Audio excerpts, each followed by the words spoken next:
American exceptionalism is the idea that the United States has been inherently different from other nations since its conception, due to the values and intentions it was founded upon. A political scientist named Seymour Martin Lipset referred to the United States as the first new nation. I'm sure that I was not the only little boy who was obsessed with the Revolutionary War, a time when brave men stood up to tyranny, to rebel, and to fight for the ideals they held in their hearts. For generations, Americans have maintained a proud reverence towards our founding fathers, the Constitution, and the values our nation is built upon. But today, we are slipping. We have failed to make evident to these new generations the inherent special nature of these United States. It is integral for the advancement and protection of the American experiment that we regain pride in our history and understand the factors that established it. We must regain the reverence for the founding fathers, the Constitution, and the values that serve as the country's foundation that we know and love today. But what exactly is reverence? Reverence means to have deep respect or regard for someone or something.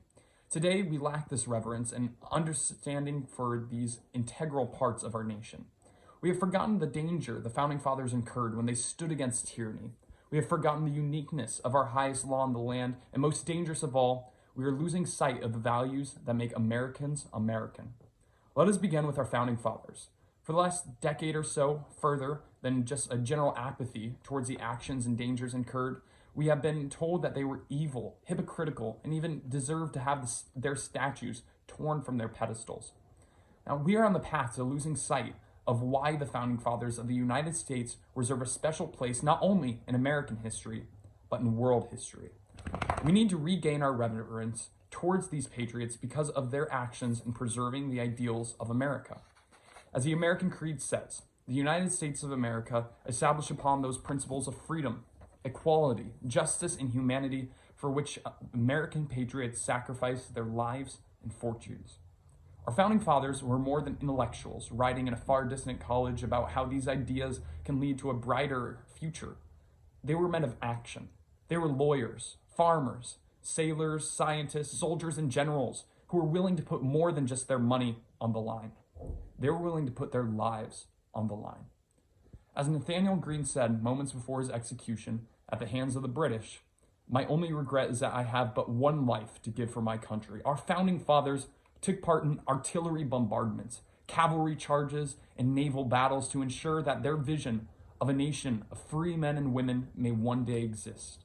But further than sacrifice, they were studious men who looked to the mistakes of past governments and saw what not to do. Many people do not know, but the United States Constitution was not the first organizer of the American government. This came at the hands of the Articles of Confederation, which were almost universally criticized for not having a strong leader or federal government. But on the other hand, our founding fathers had a clear example from the tyranny they seceded from of what not to do, and followed the seeds planted in the West since the days of Plato towards individualism, freedom, and liberty. Our founders valued the individual. They recognized the unique ideas and perspectives that everyone has. They planted the seed for us to harvest the American exceptionalism we know today. That is not to ignore our forefathers' sins, however. It is vital for us not to paint a celestial veneer of our founders. Some of them did own slaves. Some of them were bad men. But this is not the message of America. America is a country that has not always lived up to its values. But we've always tried. And we are still walking down the road to that shining city on a hill. We do this in large part with our representative government. When Dr. Franklin was asked on that hot July day, what kind of government shall we have? He responded to that, madam, with, "A republic, madam, if you can keep it." If you can keep it? If you can keep it, what does that mean? Well, Thomas Jefferson said that the price of freedom is ever vigilance. It is time for us to be vigilant to the road that we are endangered of traveling down. It is integral for us to understand and regain our reverence for these American patriots who sacrificed so much for us to have the liberty we maintain today. But what about the Constitution? Of course, the last founding father to serve as president was James Monroe as the 5th president. Therefore, we've had 40 presidencies without our founding fathers. So what has guided us in their original views? Well, the Constitution, of course. Today, we are taught about the Constitution in a U.S. history class in high school for 2 weeks and then move on. We are severely lacking the reverence that this document deserves. The Constitution deserves such reverence because of its position. The United States Constitution is entirely unique because it is a living, breathing piece of parchment. It is both a record of past values and a reflection of current ones. As an amendment cannot be removed, only another added to reconcile the issue. The United States Constitution is more than a mere record of rights and liberties delegated to the citizen. It is the shield by which a citizen may look to the legal aspects of their rights. The Constitution of the United States is one of the most critical documents in human history, as a total affirmation of those rights of man. As the preamble says, we the people of the United States, in order to form a more perfect union, establish justice, ensure domestic tranquility, provide for the common defense, promote the general welfare, and secure the blessings of liberties to ourselves and our posterity, do ordain and establish this Constitution for the United States of America.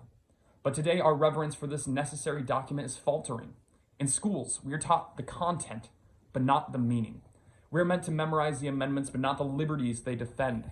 The Constitution tells the story of America, from the Revolution to the Prohibition to the modern day. The Constitution is a mirror of values. As Americans, it is integral for us to once again peer into this mirror and revitalize a shared reverence for this unparalleled document. The last vital aspect for us to examine is the values of our great nation. Now, no matter what time you were to travel to, whether it is 1800 or 2000, Americans had a shared interest in the Republic. This was a reverence for the values of freedom and liberty that the U.S. was built upon.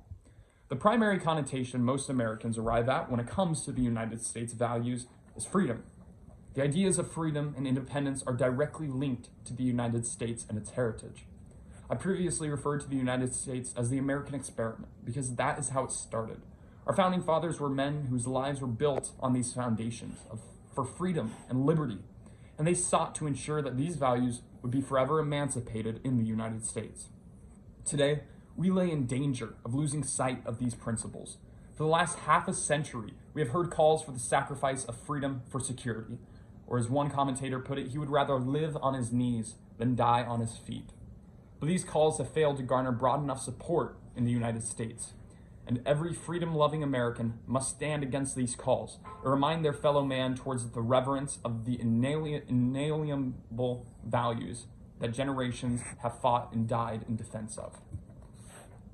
Americans have a proud history of standing against the threats to our grand union, whether it was the relentless onslaught of the German Reich in the First and Second World Wars or the crushing of communism. Since the days of our forefathers, Americans have been more than willing to lay their lives on the line in defense of the values that our nation stands for.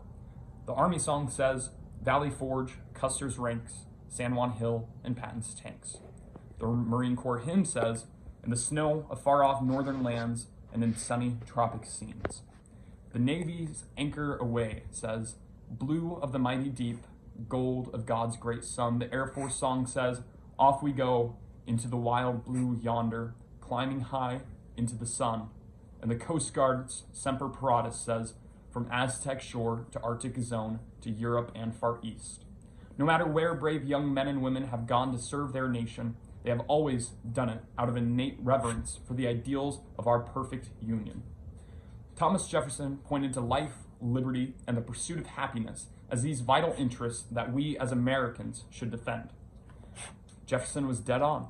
It is vital that we as Americans remember our ties to the ideals of life, liberty, and the pursuit of happiness. Further, it is crucial that we, as men and women of America, as lovers of freedom and independence, remind our countrymen of the reverence we should all have to the founding fathers, the Constitution, and the values of the United States of America. Thank you.